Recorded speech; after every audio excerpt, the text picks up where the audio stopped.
to it. Let's dive into the latest the latest buzz in college basketball's transfer portal, focusing in on 8 players who are trending towards the Big Ten. Okay, actually 7 because both of the Indiana guys that I was going to mention decided to commit last night. So I'm not going to mention Conway, or I am going to mention Conway, but just give me a break here, okay? We got people committing all the time. Give me a break. We're just going to act like it didn't happen and say, there's still 8, okay? And we'll acknowledge it. But you get what I'm saying. Anyway, the portal is hot, and these athletes are drawing serious attention from some of the conference's top programs, and I'm not predicting any of these guys will go to these programs I mentioned, but there is a strong possibility for most of them as there is growing interest for others and visits being scheduled for some. Let's break down each player with their stats and why they fit the potential squad they could be going to. First up, Tanner Toolson, a 6'5" guard from Utah Valley who's trending toward Iowa. Toolson's been a standout, earning second team all WAC honors last season. He started all 34 games for Utah Valley,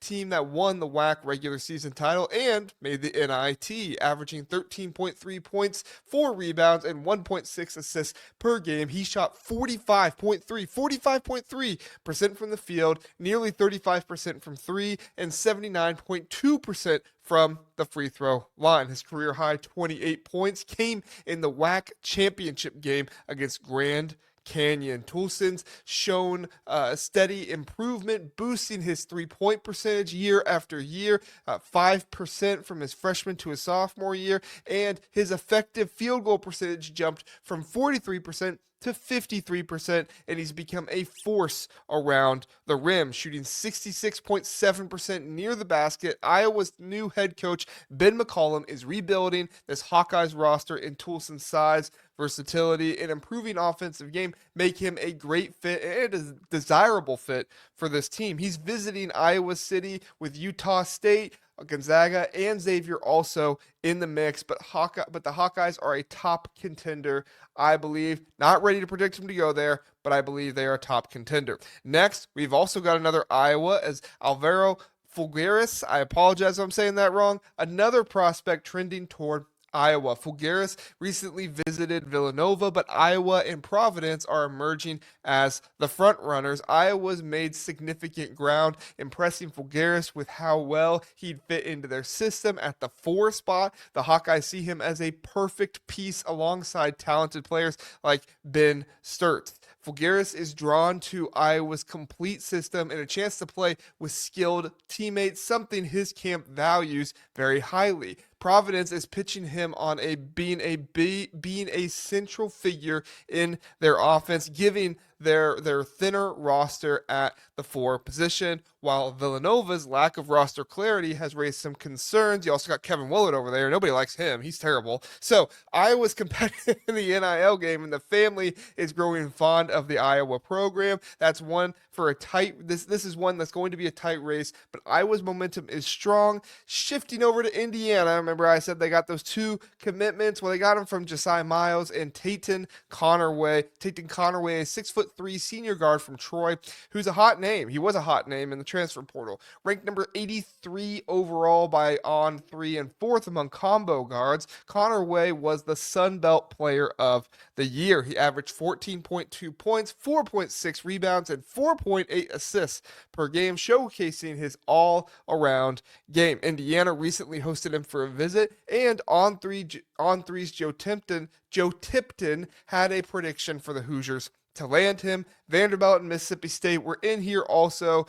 They were in the picture here, but Indiana's aggressive recruiting, need for guard depth, I think is what gave them the lead here. Connerway could be a dynamic addition as a guard for them next year. Moving on, though, this is probably the biggest name we'll mention, to Ohio State, who is rumored to be going big fish hunting after R.J. Lewis, who is ranked 4th nationally, 1st among combo guards by On3. He's generating a lot of buzz as there's talks that Lewis, who was leaning toward the NBA draft, he's still declared for that. He's still going to to test the waters with that. But with the House settlement impacting NIL deals, he is also considering a return to college. The rumor is that Ohio State is pushing to get him on campus for a visit. While it's far from a done deal, the Buckeyes see Lewis as a game changer with elite scoring and playmaking ability. National media hasn't hyped this up too much yet, but it seems like Ohio State's quietly trying to make a move here. If they can secure a visit, watch out. This could be a massive opportunity for the Buckeyes. Over at USC, we have Tyler Harris, a 6'8" sophomore small forward from Washington. He is trending to get a potential visit as well, ranked 99th nationally in the top 100 and 17th among small forwards. Harris averaged 11.8 points and 5 rebounds per game, shooting nearly 50% from three, as 3 attempts per game. His recruitment's been under the radar, but USC, NC State, boy, they're a name that's going after everybody.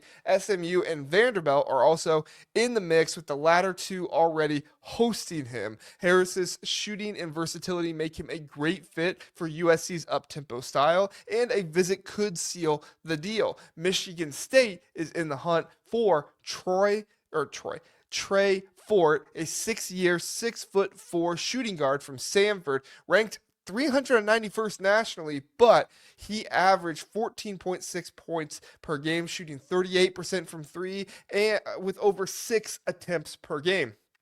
He's an athletic finisher known for his explosive dunks, creating his own shot as well. Fort's late season surge was unreal, averaging 24 points over a 5-game stretch, including 37 points and an outburst against Wofford. Michigan State looking to replace production departing from players like Jace Richardson and Trey Holloman hosted Fort for a visit. It appears that Tom Izzo's staff really liked what they saw from Fort, his intangibles, everything else, when they saw him up close when they played Samford earlier this year, and they love his score, or last year, I guess, and they had to have loved his scoring, his effort that he was giving out there. Fort's experience across multiple levels of college basketball make him a plug-and-play option for the Spartans. Finally, we've got a trio of players with multiple Big Ten suitors, and these guys are very important, as there are not many top bigs, centers, big forwards available in the portal.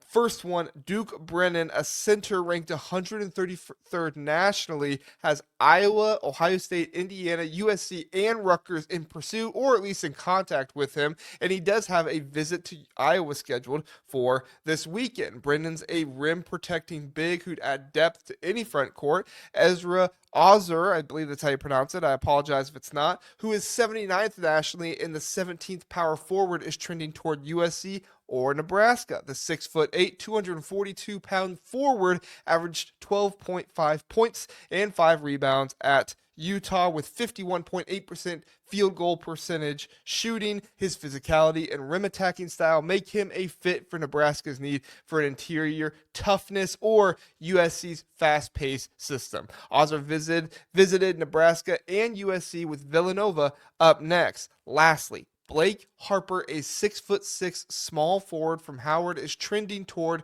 USC, ranked 76th nationally. Harper has the MEAC Player of the Year as a freshman, averaging 19.5 points, 6.2 rebounds, and 3.4 assists per game. His visit to USC is generating excitement, and his scoring prowess could make him a star in the Big Ten. These 8 players, Toolson, Fulgaris, Connerway, Lewis, Harris, Trey Fort, multiple other guys, right? Brennan, Oser, Harper, would all be great additions to not only strengthen their teams, but strengthen the Big Ten as well. Each brings unique skill, scoring, playmaking, size, versatility, and their decisions will help shape the conference landscape for next season and add to the team so we can take down the dirty SEC, Big East, Big 12, all those other conferences that we can't stand, right? Drop your comments below in the YouTube, or if you have thoughts on the podcast side, feel free to send them to my email, jrsrankings@gmail.com, or find me on Twitter /X at the Big Ten Huddle.